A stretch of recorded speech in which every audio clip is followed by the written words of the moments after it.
Hello बच्चों, क्या हाल चाल। आज हम इक्वेशंस ऑफ मोशन के बारे में पढ़ेंगे। इक्वेशंस ऑफ मोशन यहाँ पे अगर देखें आप तो एग्जामिनेशन पॉइंट ऑफ व्यू से बहुत ही इम्पोर्टेंट टॉपिक है। हर साल इसमें से एक क्वेश्चन डन आता है।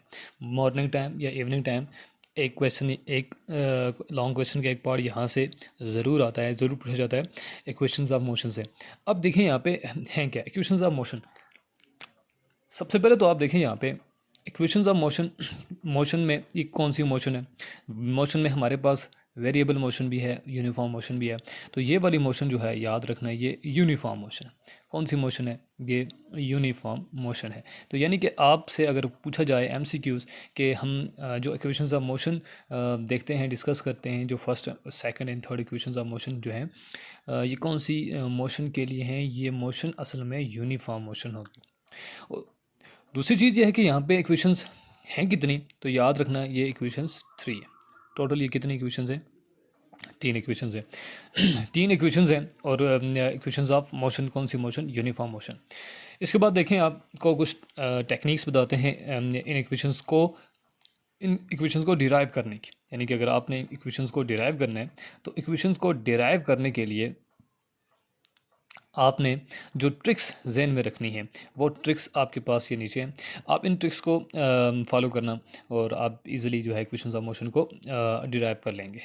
फर्स्ट इक्वेशन को डिराइव करने के लिए आपने स्लोप का इस्तेमाल करना है। सेकंड इक्वेशन के लिए आपने एरिया का, थर्ड इक्वेशन के लिए भी आपने एरिया का। सेकंड इक्वेशन के लिए अगर आप देखें तो यहाँ पे मैंने एरियाज़ लिखा हुआ है, तो इसका मतलब कोई एक एरिया नहीं होगा, 2 एरिया होंगे, 3 एरिया होंगे। और यहाँ पे आप जहन में रखना सेकंड इक्वेशन के लिए 2 एरियाज़ का इस्तेमाल करेंगे हम। और ये ट्रिक है सिर्फ अंडरस्टैंड करने के लिए। देखें 2 जहन में रखना। तो ये हमारे पास सेकंड इक्वेशन है, ये 2 एरिया से निकाली जाती है। और जो लास्ट वन इक्वेशन जो है, थर्ड इक्वेशन जो है, ये एक ही एरिया से निकाली जाती है। एक ही एरिया इसके लिए हमें चाहिए होगा, वो हम देखेंगे जब डेरिवेशन हम स्टार्ट करते हैं, तो आप देखते जाएंगे। इस टॉपिक के असल में इसे 3 पार्ट हैं। और फर्स्ट पार्ट में हम जो है फर्स्ट पार्ट में हम जो फर्स्ट होगा, इसमें हम फर्स्ट इक्वेशन और सेकंड इक्वेशन को डिराइव करते हैं। सेकंड पार्ट में हम थर्ड इक्वेशन डिराइव करेंगे। और जो लास्ट वन जो पार्ट है हमारे पास, जो थर्ड पार्ट होगा, इस वीडियो का थर्ड पार्ट जो होगा, इसमें हम जो है इसकी इंपॉर्टेंस को डिस्कस करेंगे कि इक्वेशंस ऑफ मोशन की इंपॉर्टेंस क्या है। और ये भी पेपर में सवाल पूछा गया है कि what are the different importance of equations of motion. और ये एक्सरसाइज का क्वेश्चन भी है जो पेपर में आ चुका है लास्ट टाइम। तो आपने सारी चीज़ों को ज़रा गौर से देखना है। हम स्टार्ट करते हैं पहले फर्स्ट इक्वेशन। सबसे पहले हम फर्स्ट इक्वेशन को डिराइव करते हैं, डेरिवेशन करते हैं हम फर्स्ट इक्वेशन की। आपने याद रखना हम आज सिर्फ डेरिवेशन करेंगे फर्स्ट इक्वेशन की, और सेकंड इक्वेशन डेरिवेशन हम करते हैं जी। ओके, तो डिस्क्रिप्शन सबसे पहले आपने लिखनी है। जो भी इक्वेशन डिराइव करनी है आपने उसके लिए ये डिस्क्रिप्शन लिखनी है और ये ग्राफ बनाना है। तीनों इक्वेशन के लिए एक ही डिस्क्रिप्शन, एक ही ग्राफ है। और डेरिवेशन में हम ग्राफ का कुछ हिस्सा जो है वो वहाँ पे यूज़ करेंगे। जैसे जैसे करके हम डेरिवेशन स्टार्ट करेंगे, आप देखते जाएंगे। डिस्क्रिप्शन में आपने क्या बात लिखनी है? देखें, फर्स्ट इक्वेशन हमने ड्राइव करनी है मोशन के लिए। मोशन किसी बॉडी नहीं करनी होती है, तो सबसे पहले डिस्क्रिप्शन में हमने वही चीज़ सपोज करनी है। सपोज हमने सपोज कर लेना है एक बॉडी को, कि हमारे पास कोई बॉडी है। अच्छा, अब वो बॉडी जो है वो मोशन कर रही है। इसका मतलब ये है कि वो उसकी कोई दो पोजीशन होगी, इनिशियल और फाइनल। जो उसकी इनिशियल है, इनिशियल जो उसकी पोजीशन पे जो वेलोसिटी होगी, वो वेलोसिटी उसकी होगी वी आई। और जो कुछ इनिशियल पोजीशन पे उसकी जो वेलोसिटी होगी वी आई होगी, तो थोड़ी देर के बाद जब वो मोशन करती है तो मोशन के दौरान में उसकी जो वेलोसिटी चेंज होगी, यूनिफॉर्म मोशन कर रही है, तो वेलोसिटी जो उसकी फाइनल वेलोसिटी जो होगी, उसकी फाइनल वेलोसिटी को हम यहाँ पे मान लेते हैं वी एफ। अब यहाँ पे जो इनिशियल से फाइनल तक का जो टाइम लगा है, उस टाइम को हमने सपोज कर लेना है। वो टाइम हमारे पास है डेल टी, या टी हम यहाँ पे ले लेते हैं फिलहाल। और उसके बाद जो मोशन हुई है, जो वेलोसिटी के अंदर चेंज आया है इन टाइम टी, तो उससे जो बॉडी की जो एक वेलोसिटी के चेंज होने से जो नई चीज़ बनी है उसको एक्सेलरेशन कहते हैं। और यहाँ पे उस एक्सेलरेशन को हम मान लेते हैं कि जितनी उसकी एक्सेलरेशन हुई है वेलोसिटी के चेंज होने से जो एक्सेलरेशन बन गई है, वो एक्सेलरेशन हम ले लेते हैं ए। तो ये सारी हमारी सुपोजिशन और डिस्क्रिप्शन में हमने ये सारी बातें लिखनी है कि हमने जो मोशन करने वाली बॉडी है वो सपोज कर लिया वो कोई बॉडी, और उसकी वेलोसिटी इनिशियल वेलोसिटी, उसकी कुछ टाइम के बाद की वेलोसिटी, और वो टाइम, और फिर उसमें जो एक्सेलरेशन उसकी है। तो ये सारी चीज़ें आपने डिस्क्रिप्शन में वहाँ पे मेंशन कर दें। नेक्स्ट जो पॉइंट है हमारे पास, हमने जो डेरिवेशन के लिए जो यहाँ पे स्टेप करना है ग्राफ का, हमने ग्राफ बनाना है। ग्राफ इसका यहाँ हमारे सामने आप देख सकते हैं कि बॉडी जो वेलोसिटी है हमने मान लिया था वो initial v i velocity, C point पर जो वेलोसिटी इनिशियल वेलोसिटी है। और ये बॉडी जो है, जो भी बॉडी ये मोशन कर रही है जिसकी वेलोसिटी है ये, वो बॉडी ने चलना शुरू किया तो उसकी जो मोशन है वो यूनिफॉर्म है। तो यूनिफॉर्मली देखें आप, उसकी जो है ना वो बिल्कुल लीनियरली, टाइम भी बढ़ रहा है, यहाँ पे टाइम है, टाइम भी बढ़ रहा है, और यहाँ पे देखें वेलोसिटी वो भी इंक्रीज़ कर रही है, और ये देखें लीनियरली इंक्रीज़ हो रहा है, यहाँ पे चेंज हो रहा है। और यहाँ पे डी पॉइंट तक हमने मान लिया उसकी फाइनल वेलोसिटी है।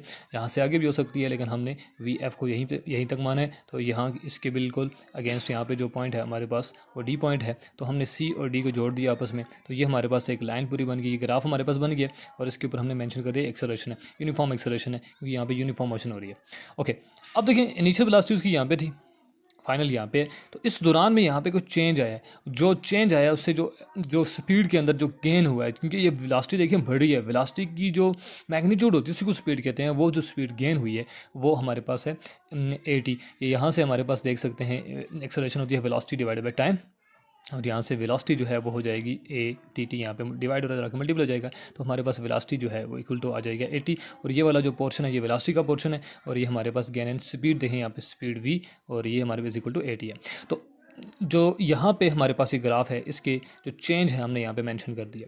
तो अब यहाँ पे अब देखें, हमने फर्स्ट इक्वेशन को डिराइव करना है। तो हमने ट्रिक्स में एक चीज़ देखी थी वहाँ पे ग्राफ को जहन में, तो हमने कहा था कि जो फर्स्ट इक्वेशन है वो हम स्लोप से निकालेंगे। हम ये फर्स्ट इक्वेशन निकालने लगे हैं आज, और ये फर्स्ट इक्वेशन जो निकालनी है हमने याद रखना, ये स्लोप से निकाली जाएगी।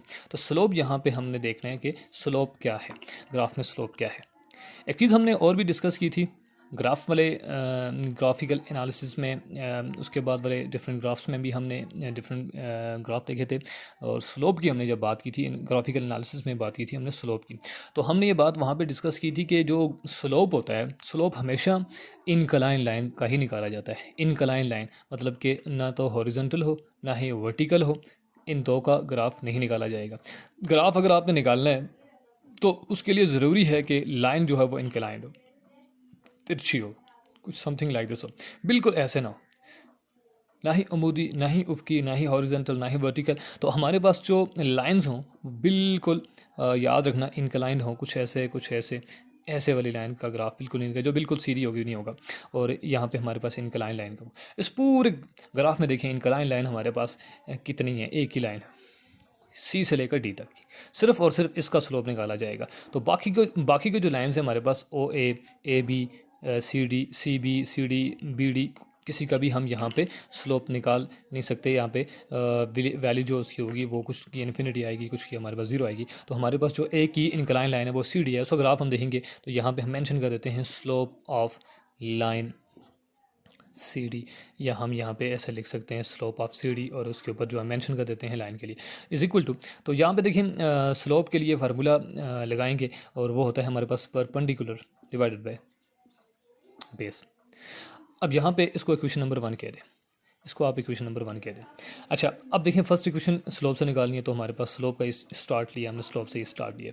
तो परपेंडिकुलर की बात करते हैं, जो सी डी का जो परपेंडिकुलर है, तो यहाँ पे हमारे पास जो है slope is equal to perpendicular हमारे पास देखें, ये सी डी लाइन का जो परपेंडिकुलर है ये बी डी परपेंडिकुलर है इसका, सी डी लाइन का परपेंडिकुलर बी डी है।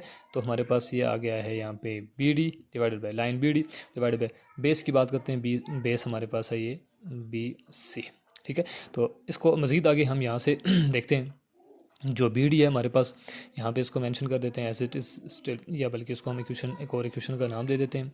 और यहाँ पे आप देखें कि जो बी डी है, इस बी डी को हम यहाँ पे ज़रा देखना चाहते हैं कि बी डी जो है वो किसकी इक्वल है और बी सी किसकी इक्वल है। यहाँ पे वैल्यूज़ पुट करेंगे, हमारे पास फर्स्ट इक्वेशन डिराइव हो जाएगी।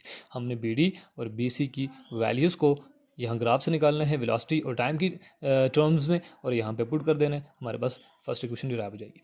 अच्छा देखें बी डी किसकी इक्वल है। अगर आप गौर से देखें ग्राफ में बी डी को, तो बी डी जिस लाइन पर है, बी डी जिस लाइन पर है वो लाइन ए से शुरू होती है और डी पे ख़त्म होती है, यानी कि जो टोटल लाइन हमारे पास जो है वो ए डी है। इस टोटल लाइन में से अगर आप ये नीचे वाला पोर्शन जो है, ये वाला पोर्शन अगर ये माइनस कर देते हैं, ये वाला माइनस कर देते हैं, तो हमारे पास माइनस करना है क्या पोर्शन माइनस किया हमने, ए बी, तो हमारे पास बी डी रह जाएगा। तो बी डी हमारे पास आ जाए, B D is equal to this. अच्छा ए से लेकर डी तक हमारे पास, या ए से लेकर डी तक जो लाइन हमारे पास वो असल में फाइनल वेलोसिटी है वी एफ माइनस, और ए से लेकर बी तक हमारे पास इनिशियल वेलोसिटी। तो ये हमारे पास बी डी की वैल्यू आ गई है। इस तरह से हम देखें बी सी किसके इक्वल है। बी सी को अगर आप गौर से देखें वो हॉरिजॉन्टल जो एक्स एक्सिस है उसके साथ, जिसके साथ वो बी सी की जहाँ तक बात करते हैं, बी सी जो है वो पैरेलल है ओ ए के, देख सकते हैं हम बी सी लाइन ओ ए लाइन के पैरेलल है। जैसे यहाँ पे हमने देखा था ए बी ओ सी के पैरेलल है, हमारे पास इनिशियल वेलोसिटी हमने यहाँ पे लिखा था ए बी इनिशियल वेलोसिटी, और इसमें से ए डी फाइनल वेलोसिटी। यहाँ पे हमारे पास बी सी जो है वो पैरेलल है ओ ए के या ए ओ के, तो हमारे पास ये हमने मेंशन कर दिया है, और ये हमारे पास इक्वल आएगा किसके, ओ ए हमारे पास असल में टाइम है, तो यहाँ पे हम मेंशन कर देते हैं ये कोई टाइम है, क्योंकि टाइम हमारे पास इनिशियली ज़ीरो था और यहाँ पे कोई टाइम टी होगा, तो फाइनल माइनस इनिशियल करेंगे तो यहाँ पे ज़ीरो माइनस करने से कोई फ़र्क नहीं पड़ेगा, तो यही टाइम हमारे पास आएगा।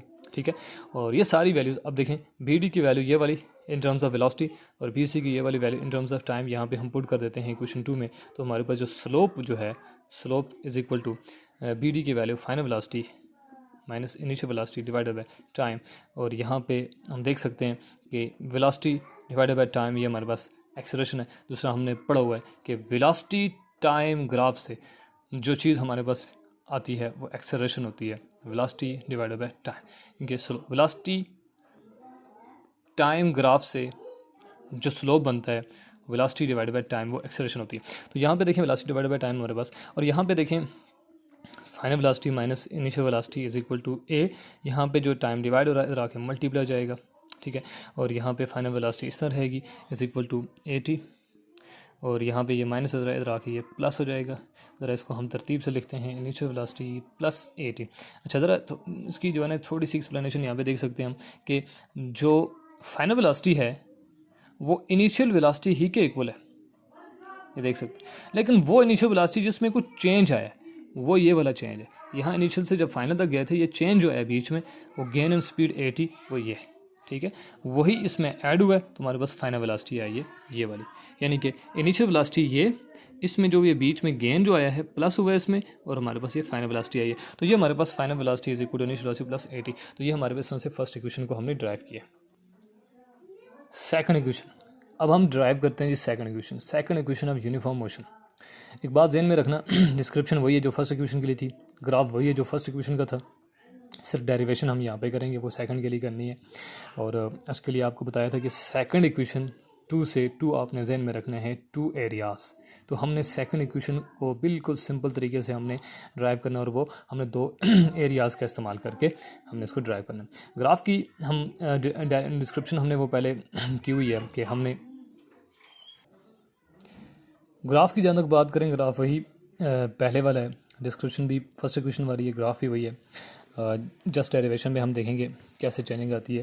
देखें सेकंड इक्वेशन जो है वो सेकंड से 2 याद रखें, 2 एरियाज़, यहाँ पे 2 एरियाज़ कौन से हैं? देखें ग्राफ के 2 हिस्से हैं, एक आप देखें आपके पास है ओ ए बी सी, तो ये हमारे पास एक रेक्टेंगल शेप का बनेगा।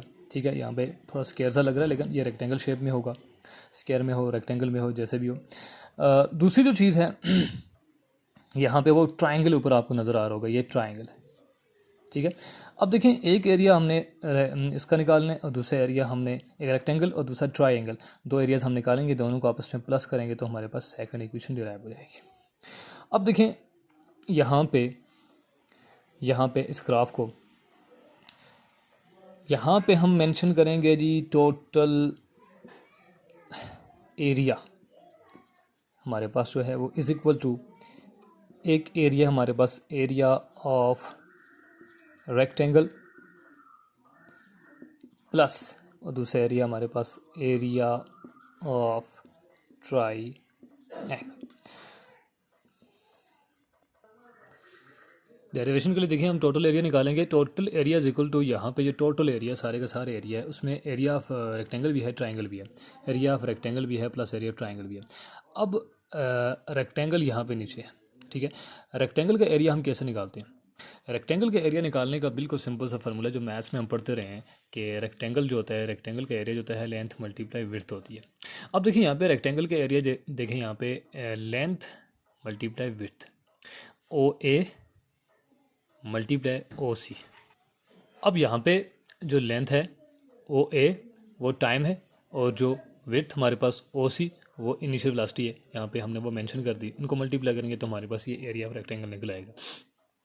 फिर एरिया ऑफ ट्राइंगल, ट्राइंगल हमारे पास यहाँ देखें ये ऊपर है।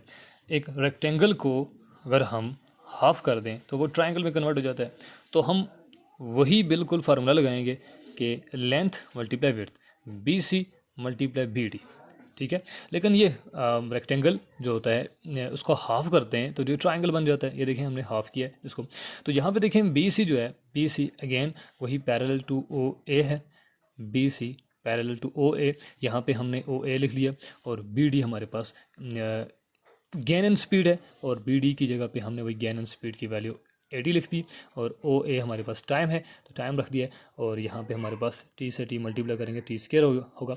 तो ये हमारे पास एरिया ऑफ ट्राइंगल भी आ गया। तो हमारे पास दोनों एरियाज़ हो गए, area of rectangle, area of triangle. इन दोनों एरियाज़ को हम, एक ये एरिया और दूसरा ये एरिया, हम उठा के इक्वेशन नंबर 1 में इस इक्वेशन में पुट कर देंगे और यहाँ टोटल एरिया हमारे पास इज इक्वल टू, सबसे पहले देखें एरिया ऑफ रेक्टेंगल है, रेक्टेंगल का area V I T plus 1/2 A T square. और यहाँ पे हमारे पास देखें टोटल एरिया हमारे पास एस के इक्वल कैसे है। हमने एक चीज़ पढ़ी थी कि एरिया अंडर द ग्राफ जो होता है वो असल में वो टोटल डिस्टेंस होता है जो बॉडी ने ट्रैवल किया होता है। तो ये हमारे पास area under the graph total distance है एस। तो ये हमारे पास एक सेकंड इक्वेशन है, इसको हमने दो एरिया से डिराइव किया। सेकंड इक्वेशन 2 से 2 याद रखना है, ट्रिक है। और यहाँ पे दो एरियाज, एरिया ऑफ रेक्टेंगल और एरिया ऑफ ट्रायंगल, ये सारी की सारी स्टोरी।